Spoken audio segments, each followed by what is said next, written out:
Tidak ada amal ibadah daripada amal-amal ibadah yang dijadikan pendekatan dengan amal ibadah itu kepada Allah Subhanahu wa ta'ala, baik daripada melaksanakan perintah seperti sembahyang, puasa, zakat, watarkin dan meninggalkan larangan, yang lebih diharapkan untuk diterima di sisi Allah Ta'ala daripada amal ibadah yang kamu saksikan pada amal itu, bahwa yang memberi taufik kepada engkau bagi amal itu adalah Allah Subhanahu wa ta'ala. Dan jikalau tidak ada taufik dari Allah, tidaklah timbul, tidaklah muncul, terbit daripada engkau yang demikian amal ibadah itu.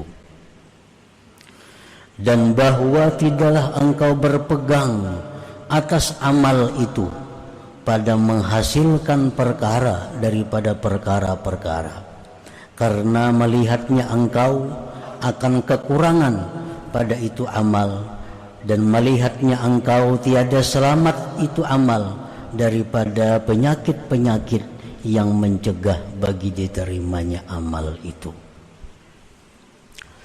Para muhibbin rahimakumullah,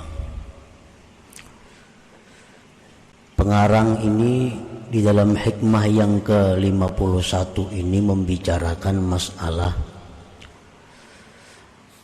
sebab amal diterima Allah.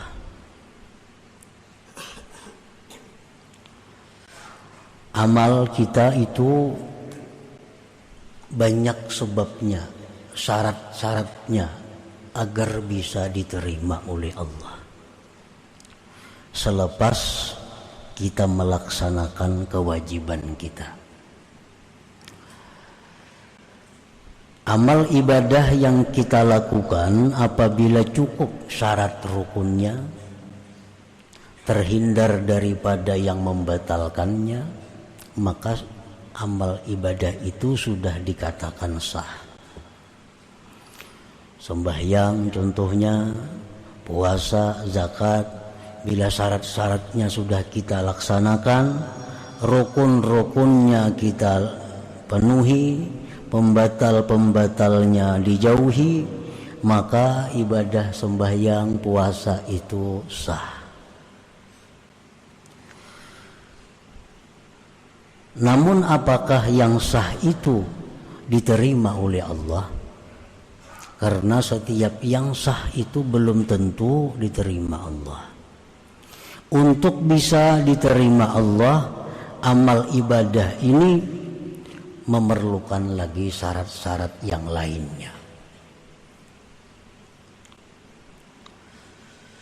Di antara sekian syarat-syarat yang bisa membawa amal ibadah kita ini diterima Allah, maka syarat yang paling diharapkan untuk bisa diterima Allah dua hal. Yang pertama, amal ibadah yang kita saksikan pada amal ibadah itu taufik Allah, pertolongan Allah, rahmat Allah. Apabila kita melakukan satu ibadah yang kita pandang adalah bahwa ibadah yang kita lakukan itu merupakan taufik Allah kepada kita, ibadah yang kita perbuat itu merupakan anugerah yang diberikan kepada kita. Nah, bukan ibadah itu merupakan dari diri sendiri.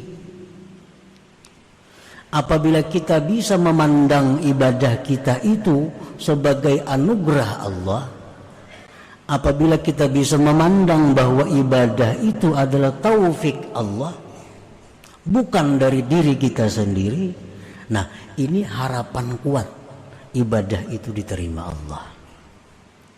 Harapan kuat.